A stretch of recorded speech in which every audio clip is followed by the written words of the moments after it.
Good morning. It's Saturday. I'm in the office. You know what that means. The Saturday morning hustle, outworking the competition while they still sleep.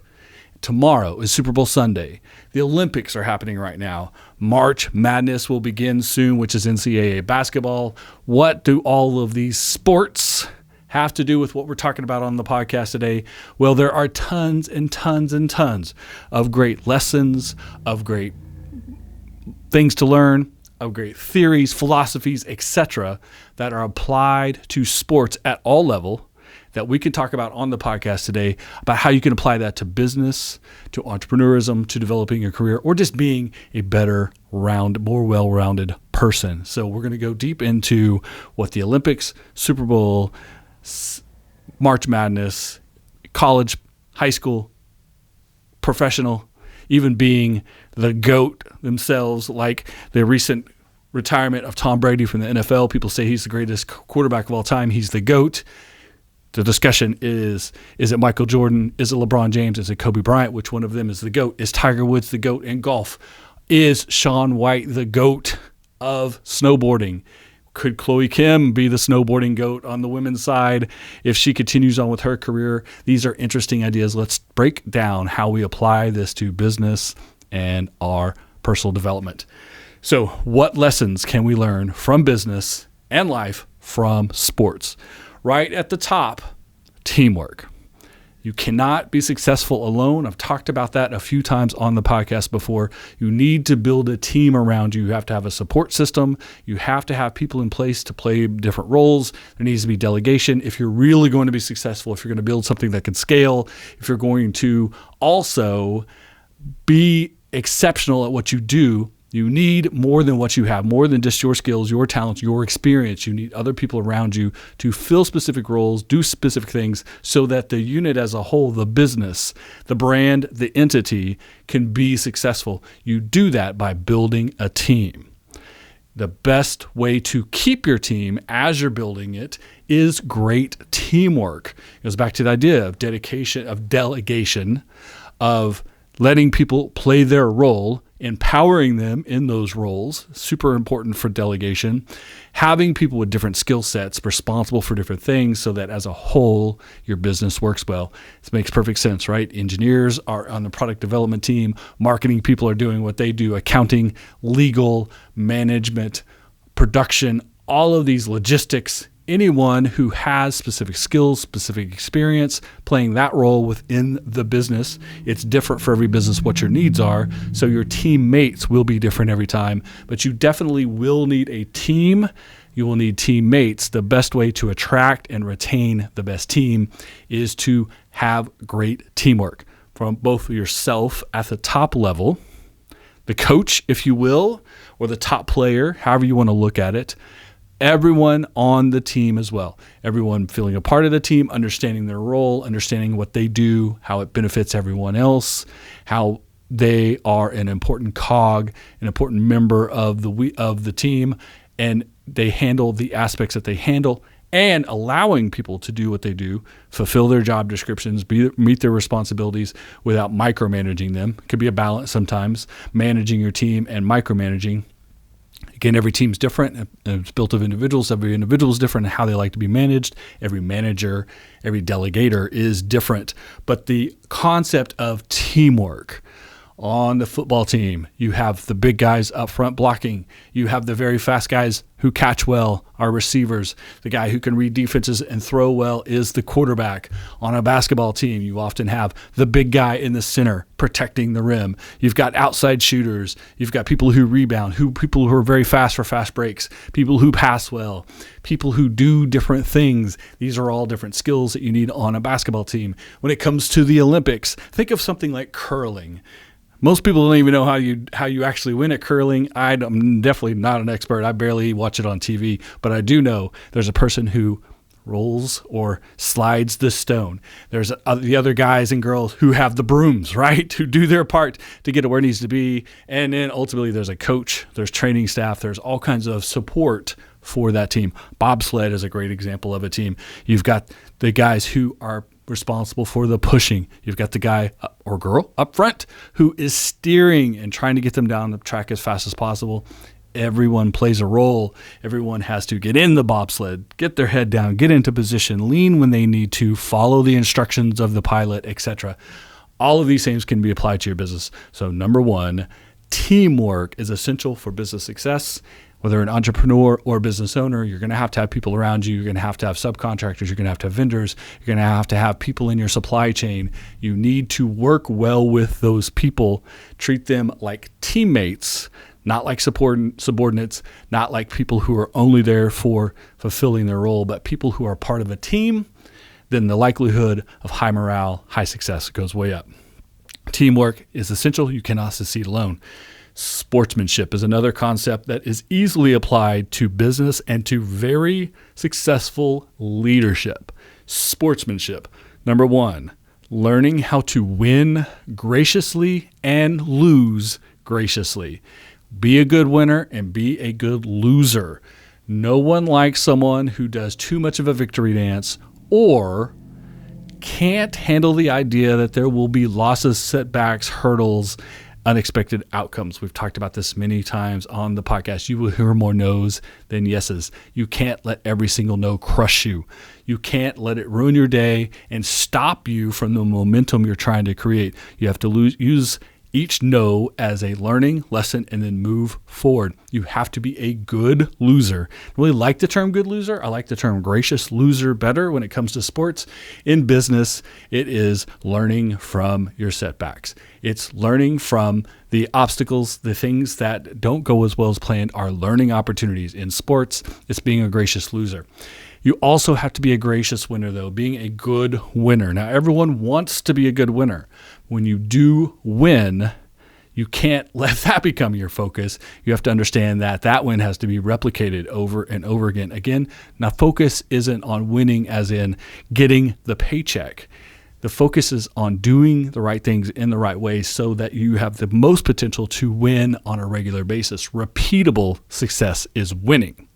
So you might, going back to the sports analogy, in a basketball game, professional basketball teams score between 100 and 125 points a game. Every basket that goes in, whether it's a 1-point free throw, a 2-point field goal, or a 3-pointer from behind the 3-point line, they're all minor successes, minor wins that are going towards the overall goal of outscoring your opponent when the final clock blows to zero. So don't get so focused on when the basket doesn't quite go in, when the other team scores theirs, but understand the process. You could be down 20 at halftime, but if you're not to the total yet, if you're not to zero on the clock, you still have time to come back. If it's 50-30, but ultimately both of you are going to score around 100 points, the idea that you can come back, get yourself back into the game, compete is right there. So be a good winner, be a good loser, and understand your competitors are not there to harm you. They're not there to take from you. They're there to challenge you. You are your biggest competition. It's you versus you. You getting better at what you do every day on a regular basis, continual development, growth of yourself, your organization, the people within it, your teammates. Competition is there to do their part in the same path. Sometimes you collide, but they are not, your competition is not the detriment. How you achieve your goals is the key and the focus. Competition is not bad. Competition is good. Ultimately, you are your biggest competitor. You are the competition. This is why after sporting events, football players had been colliding with each other for a whole game. Basketball players that had been hustling against each other, defending, playing offense and defense against each other for a whole game.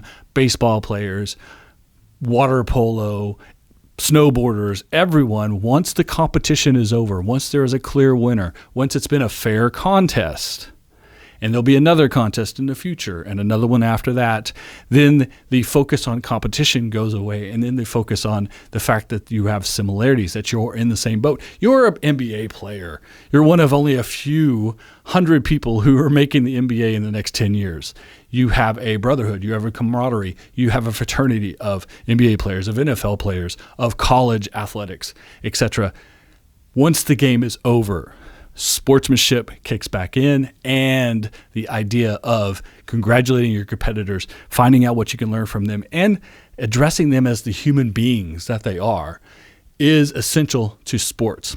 it should be as essential to you in business. Your competitors, now occasionally you have people who are bad actors and doing bad things. That's the rarity. That's definitely not the rule. But on commonality, your competitors are just trying to make their way, do their best with what they're doing. You're competing, you're offering up how you do things to the audience, and they choose who that they prefer for a variety of reasons. And sometimes who they choose today is not who they choose tomorrow, and et cetera. So you have to continually move on and process and treat your competitors as the human beings they are. Your audience are human beings. Your competitors are human beings. Your teammates are human beings. Treat these people this way. So once the competition is done, once the decision is made, go up there, shake the hand of that person you're competing with, tell them you'll come back for them next time, and go prepare yourself for that next encounter, which is the next aspect of how sports translates into business. It is a process. And that process takes patience. It's a process of patience. Every single person starts at zero. Every competitor, every person who plays a sport, every athlete starts out not knowing anything, have never shot a ball, have never thrown a ball, have never caught a ball, have never run a lap, have never skied on the slope, have never done a trick. They start at zero. But they continually, through a process of practice, of learning, of being coached, of listening, of hearing, sorry for bumping the microphone, of continual improvement, continual growth, because they're paying attention, dedication to the process, they get better and better and better. Then each level that they get better, they see the improvement, they understand the things that don't work, they make the adjustments, do less of things that don't work, more things that do work, continue down the successful path to get you to the next level. That takes a process and it takes patience. The greatest in the world, we referenced earlier, the people who are considered the greatest at what they do in sport, started at zero. And you hear these stories. Michael Jordan got cut from his junior high team. Kobe Bryant got cut from his junior high team. People that weren't successful the first time they tried. Because no one is successful the first time they try. It's the same way in business. As you build your business, as you attempt things in your career, you'll have ups and downs. You'll have success and failures. Learn from those failures, those setbacks, and put that into a process. Be patient and move yourself forward like an athlete. Athletes practice. Athletes work with coaches. Athletes take in feedback from other people. They watch film of their performance. They even take the feedback of their opponents, of what people say about them and how they react to them in order to make the adjustments necessary to be potentially more successful the next time when you compete against that competitor that hopefully, once you compete, you'll end up shaking their hand. So be patient, have a process the same way athletes do. Practice. And continually trying to improve, continually trying to make yourself better and do different things. That patience in the process is dedication. That dedication comes with self-belief and understanding. Everyone starts at the bottom. Ultimately, there's an apex, a top, a goal to achieve, a grand goal to achieve. Set your goals. Set achievable goals and set the huge career goals to be the best ever, to score the most points, to be considered the GOAT. Set that goal high, set some smaller goals that are attainable, milestones along the way of the process. Does this sound familiar? This is how you also build success in business. It's how you build success as an athlete. It's how you build success in a self-brand and how you build success in a business. Take the big giant goal, being the best in the world, generating $1 million in income, having 51% market share, whatever that big goal is, that thing that seems like it's nearly impossible to achieve, and then break it down to smaller pieces, break it down into skills necessary, to assets necessary, to what needs to happen, A, so that B can happen, so that C can happen, and then go after A, and then B, and then C. Reach the short goals to get to the medium goals, to get to the long goals, to get to the big goal. That's what athletes do. That's where everyone starts zero. Someone ends up being the GOAT, the best ever, score the most points, run the fastest, break the world record, whatever it is for an athlete. You can apply that same process to your business. You start at the bottom, you fail, you practice, you improve, you take feedback from your coaches, you look at film, you review, you continually adjust, you continue to move forward with patience and dedication. Dedication, patience, process. That's what athletes do. That's what you can do in your business, self-brand, career pursuit, etc. Because ultimately, there are always levels of success. Everything you do, there are levels of success. In athletics, you start as with the little league. You start as a kid. You start playing just for fun. As it becomes more serious, maybe you play in junior high and high school. Maybe it's something that will allow you to go pursue that in college. Maybe you can pay for college through athletics. Then if you're one of the better players in college, you have the potential to go pro. Pros have the potential to become world-class or perform on a world stage. Ultimately, you have people who participate in the Olympics and at what we would call the apex, the highest levels, people who can be considered the best ever or break world records or have international acclaim for their skills as a sportsman. You can do the same thing when you build a business, starting with getting that first customer, getting your 10th customer, getting your first $1,000 in sales, getting your first $10,000 in sales, building upon early successes, adjusting and making improvements based on setbacks and unexpected outcomes. Again, it's the same process, but there are always levels of success. You have to be successful in your immediate level, in your local level, the same way your high school is concerned with people that live in your area and the high schools you compete with in your area. Colleges compete with colleges all over the country. When you're in the pros, you're competing with people all over the world who come to play in professional sports leagues. Obviously, it's an international competition, which are at the Olympic level. There are levels of success, levels that you can achieve, goals that you can set for yourself that are reflected in those levels. And as you achieve a goal, as you achieve a milestone, as you achieve something that at one point seemed hard to achieve, now you have achieved it, you get to move on to the next level because you have these milestones, these levels of success. It's the same way in sports and it's the same way in business. So ultimately, the goal should always be to be the GOAT, be the greatest ever, have the highest impact, to be the best at what you do. That's the goal. Most people fall off of that. There's only one greatest at everything. Sometimes there's some debate as to which person is that greatest at that thing. If that's your goal and you're always moving towards it, you'll always be successful and growing and developing and achieving success for yourself and your teammates. That is the focus.